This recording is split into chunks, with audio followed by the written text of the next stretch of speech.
There are scenes that surpass the actor themselves, where the performance becomes a possession, reaching the very essence of the character, and often giving rise to real psychological breakdowns. These are the 15 exact sequences where flawless technique and the rawest truth collided in front of the lens. An absolute demonstration of how far a human being can go when they fully surrender to a character. There is nothing above this.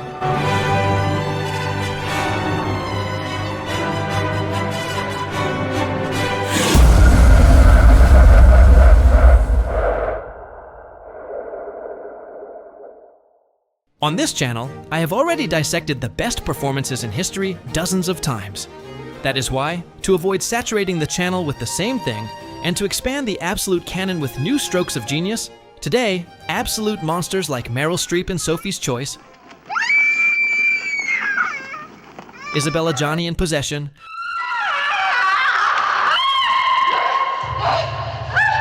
or Daniel Day-Lewis in There Will Be Blood are left out.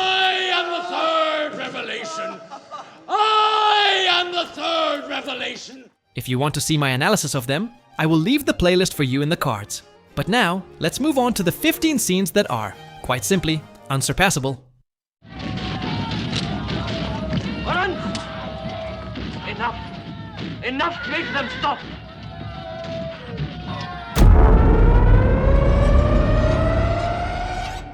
The Tafas Massacre is not just the climax of a war, it is the death of a myth. Peter O'Toole performs a terrifying exercise in transmutation here. The pristine hero, the white-robed messiah who believed he was above barbarism, shatters completely. His cry of "No prisoners!" is not born out of military strategy, but out of a psychosis that finally explodes in the most inhuman way. Peter O'Toole contorts his own face, widening his eyes and surrendering to a savage frenzy that curdles the blood. But the most shocking moment comes in the shot after the slaughter. The camera fixes on his blood-stained face, and we see sanity suddenly rush back, only to show him the monster he has become. It is the absolute collapse of the identity of a man trapped between his self-perceived divinity and his own destructive nature. Seeing this abyss, in contrast to the idealistic, cynical, and ironic Lawrence from the beginning, is, quite simply, unsurpassable.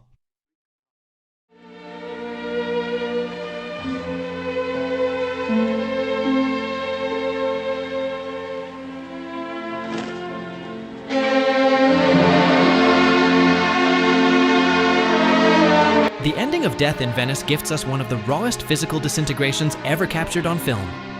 Dirk Bogarde plays Gustav von Aschenbach in his most pathetic and, at the same time, most sublime hour. Sitting in that beach chair, ravaged by cholera, the actor surrenders to an exercise in absolute decay, while the Adagietto from Mahler's Fifth Symphony floods the frame. As he watches the young Tadzio in the distance, silhouetted against the horizon, all the artifice his character built to cling to youth melts under the sun. His hair dye and grotesque makeup begin to run down his face like black tears of sweat. Bogarde delivers a flawless exercise in silent acting. There is not a single line of dialogue. The entire collapse is conveyed through a heavy, glassy, and feverish gaze, trapped between the absolute ecstasy of contemplating beauty and the most wretched physical agony. He dies there, rotting in his own makeup, giving us the ultimate collapse of human decadence in a single close-up.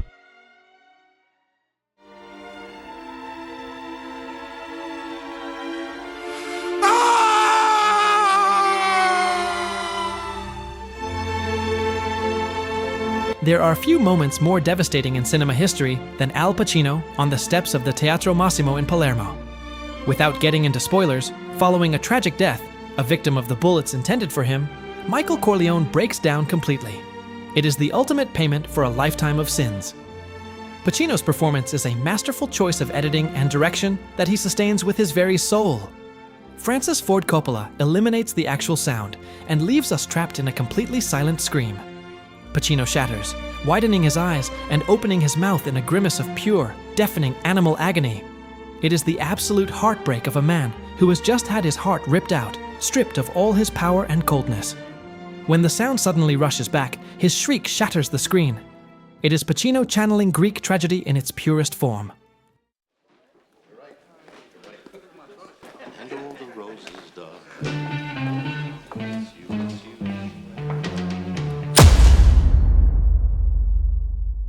When talking about performances in Goodfellas, the famous funny how scene is always mentioned. But what De Niro does in the bar scene is one of the most brutal lessons in acting economy in cinema history. Sitting at the bar, smoking a cigarette in absolute silence, Jimmy Conway makes the decision to wipe out his entire gang to avoid sharing the loot from the Lufthansa heist. The fascinating thing is that there is not a single line of dialogue. The entire mental process of the murder occurs exclusively in his gaze. Through a sustained shot, De Niro executes a terrifying internal transition using nothing but micro-expressions. His eyes narrow subtly, and a slight, ice-cold smile seals the death sentence of his partners. It is the power of cinema in its purest state, watching the gears of a psychopath's mind turning live before unleashing the carnage. I'm sorry. I don't know why you did it. I do it to him, I do. Oh!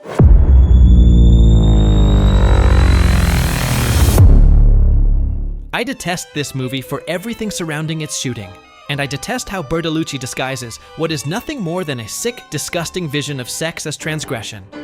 But to deny that what Marlon Brando does here is cinema history would be absurd. To shoot the climax before his wife's corpse, Bernardo Bertolucci planted the camera and gave absolute freedom to the king of method acting. There was no written script, everything was a wild improvisation. What we see on screen is a Brando who decided not to act, but to cannibalize his own real-world traumas, like his mother's destructive alcoholism and his worst family demons, to trigger a real psychological breakdown in front of the lens. Within seconds, the actor goes from blind fury, angrily and contemptuously insulting the lifeless body of the woman who abandoned him by committing suicide, to a broken, animal, and utterly pathetic weeping. The atmosphere on set was so suffocating, and Brando's catharsis so visceral, that the technical crew froze completely, believing the actor was suffering an actual psychotic episode.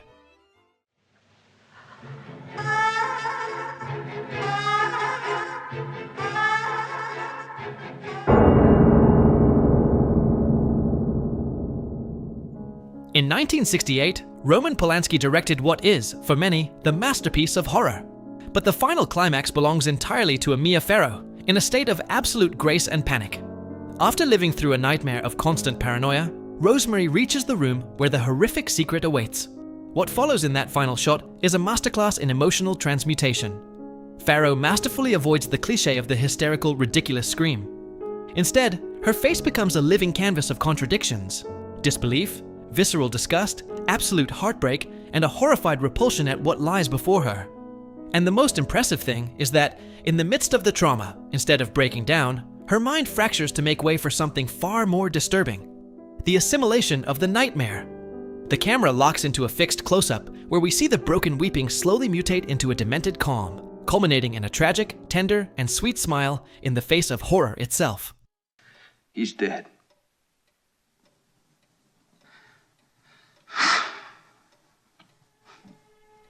The most devastating sigh in cinema history.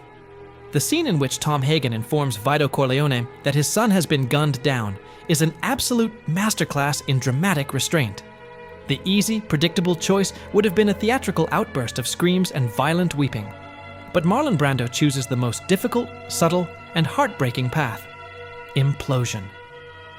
At the exact second he hears the news, we see the weight of the universe fall upon the Don's shoulders. Brando closes his eyes, swallows hard, and, for a fraction of a second, his face shatters completely.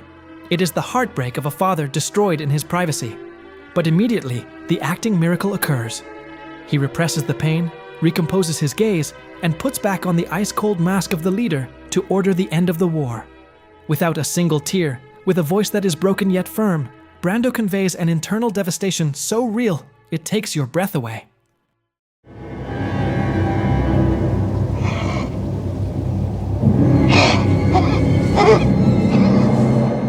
Akira Kurosawa and Tatsuya Nakadai created one of the most apocalyptic images in cinema history with this sequence. Right after the assault, when the elderly warlord emerges from the flames of his own ruined fortress, the screen does not show a man fleeing danger, but a specter charred by his son's betrayal. Drawing from traditional No theater, Nakadai alters his own physiognomy. He turns his face into a pale, rigid, unblinking mask, a vacant stare that betrays a mental decay dismantling his humanity. As the fire consumes his legacy behind him, his erratic stride traces the downfall of the monarch. The enemy soldiers themselves step aside as he passes, intimidated by a deathly silence that pierces through the screen. Without uttering a single lament, his sanity evaporated. The actor projects the void of someone who has lost everything in a single second.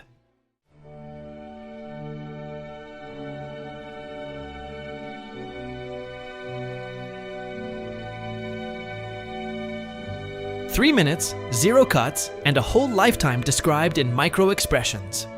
In Perfect Days, Koji Yakusho manages to blend the joy of daily routine with a deep, silent melancholy for the void of modernity. The sequence progresses unhurriedly, recording every slight mutation in the actor's features. His eyes well up with tears. Weeping threatens to break his expression, but immediately a smile loaded with a strange gratitude blossoms.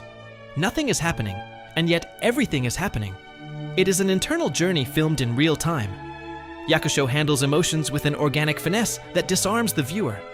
By the end of the scene, the script no longer matters. You don't need explanations. What remains is the portrait of someone who decides to embrace life with its lights and shadows. One shot. One shot. One shot. Yeah.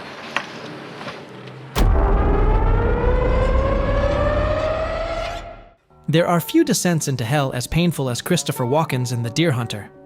In the legendary final Russian roulette scene in Saigon, Walken is no longer the cheerful boy from Pennsylvania. He is an empty shell, a human wreck whose consciousness has been devoured by the war. When Robert De Niro sits across from him, desperately trying to make him remember who he is, Walken's gaze is genuinely terrifying. He is gone, his eyes fixed on nothingness, completely disconnected from reality. It is as if the actor had expelled his soul from his body during filming. But there is a moment that is an acting miracle. A flash where, for a moment, the character becomes himself again, just for a second, with a slight, redeeming smile. In that instant, we and he know it. His body already died in the war. Now it is time to say goodbye. Wie es schreit und brüllt da innen, wie ich tun muss, will nicht, muss, will nicht, muss! Und dann schreit eine Stimme und ich kann es nicht mehr hören! In 1931, Peter Lorre changed the rules of the game forever with this monologue. Sitting before a clandestine tribunal of criminals who want to lynch him, Lorre does not play a typical horror movie villain. He becomes a cornered animal. They accuse him of murdering young girls, and the terrifying thing about his performance is that he does not seek pity or try to justify himself, but rather spits out a truth that burns him from within. Lorre unhinges his jaw, fixes those bulging eyes that seem to pop out of their sockets, and begins to sweat pure desperation. The script is a work of genius, but it is Lorre's physicality that blows your mind. His voice goes from a trembling whisper to a wild shriek when he screams that he cannot choose, that the criminals judging him steal because they want to, but that he is dragged by an internal monster he cannot control. It shatters your preconceptions because in the midst of the absolute repulsion a child murderer generates, Lorre forces you to see the hell of a man trapped in his own mind. Fritz Lang planted the camera, and Lorre gave him 3 minutes of pure, visceral catharsis that nearly a century later still sends chills down your spine. I'm sorry you're unwilling to defend your beliefs in any kind of rational Oh, way. if you already know the answers to your questions, then why ask? Pig fuck! Lancaster Dodd is the magnetic leader of a cult, a cultured, refined, velvet-voiced man who seems to hold the answers to the universe. But everything goes off the rails in the famous New York party scene, when a skeptical guest politely confronts him and shatters his ideals, treating them as a sham. Watching Hoffman in that sequence is watching a pressure cooker explode live. At first, he tries to maintain his composure with a condescending chuckle, but the camera stays fixed, and you can feel his blood starting to boil inside. In a second, the spiritual guru vanishes, and a wrathful dictator emerges, his face completely flushed and his eyes bloodshot. The moment he completely loses his composure and spits out that incredibly extreme and disproportionate insult, leaves you frozen. The brutal part is that the insult wasn't even in the script. It was a wild improvisation by Hoffman to release the real tension he had built up on set. It is a stroke of acting genius because it exposes the film's great thesis. Behind every messianic and supposedly enlightened leader, there is only an arrogant, frightened child who cannot stand being contradicted. Lie down here! Mabel. You're awful! You gotta You're relax. sick! Get a doctor for him! He's a very sick man! Get him! Get him! Get him! Mabel, you're gonna have a nervous breakdown. No!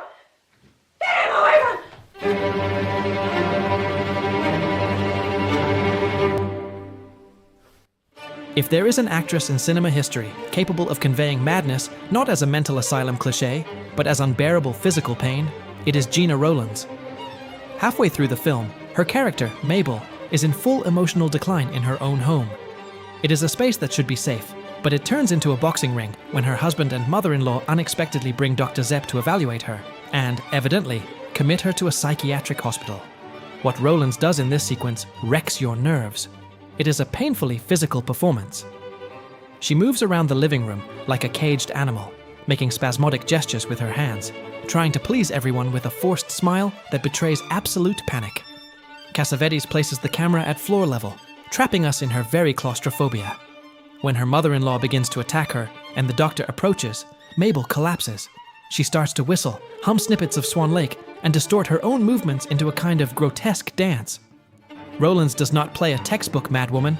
She plays a hypersensitive woman, overwhelmed by a suffocating environment that does not understand her. It is the definitive portrait of a mind breaking live before the complicit gaze of those who claim to love her. I hear your voice all the time.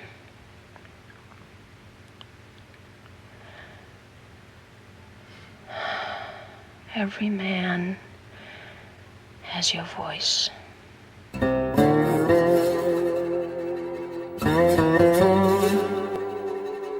We come to my weakness. My favorite movie, my favorite actress, and, without a doubt, one of the most beautiful and heartbreaking moments ever filmed. The long-awaited reunion in that sordid peep show between Travis and Jane is a cinematic peak, and perhaps the best acted scene in history. For most of the film, Jane has been a ghost, a painful memory in Travis's mind. But when he sits on the other side of the tinted glass, presses the intercom, and begins to tell his own story, through a telephone, the screen surrenders completely at the feet of Nastassja Kinski. At first, she doesn't know who is speaking. She only hears the story of an anonymous man. The camera stays fixed on her face, and we see the story begin to pierce her to the bone. She needs no dramatic gestures. Kinski conveys the weight of the past through her gaze alone. The magic explodes when she realizes that this man is Travis, the love of her life. Her eyes widen with a mixture of terror and tenderness. She approaches the mirror, trying to break the physical barrier separating them, and she turns off the lights in her booth to catch a glimpse of his silhouette. When it is her turn to speak, her voice is a broken whisper that drives a dagger into your chest, giving rise to the most beautiful and virtuous monologue of love ever captured by a camera. Nastassja Kinski had to deliver this speech all at once, in incredibly long 10-minute takes and through a real mirror that prevented her from seeing Harry Dean Stanton. Recording that without cuts, maintaining that extreme fragility, and nailing every syllable in such a cold environment isn't acting. It is touching the sky with your hands. Försökte skrika, men det blev bara till kvävtekrympningar som skrämde mig ännu mer eftersom jag trodde jag höll på att bli vansinnig. The #1 spot goes to the most violent scene cinema has ever given birth to. There is no blood. There are no weapons. Just two women sitting in a living room in the early morning hours, destroying each other with reproaches. In Autumn Sonata, Ingmar Bergman locks Liv Ullmann in a room with Ingrid Bergman to settle scores. Ullmann plays Eva, a drab, suppressed daughter who decides at 3 in the morning to spit out at her mother all the abandonment and trauma she swallowed since childhood. Watching Liv Ullmann in this scene turns your stomach because of the coldness with which she attacks. It is a devastating moral blow.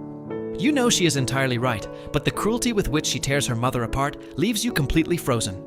She speaks with surgical clarity, locking eyes with her while explaining, step by step, how she ruined her childhood. The camera clings so closely to her face that you can almost smell the sweat and the fear. She cries like the helpless child she once was, but smiles with the cruelty of an executioner who knows she is in control. The performance is so damn real, it borders on a documentary. It makes you feel like a voyeur spying on a family misfortune. It is a human demolition without filters, performed with a rawness that no actress has ever managed to equal. The #1 spot in cinema history is, by its own right, this psychological exorcism. Now it is your turn. What is that scene that blows your mind and was left out today? Leave it for me in the comments. And for more content, subscribe and leave a like. See you very soon.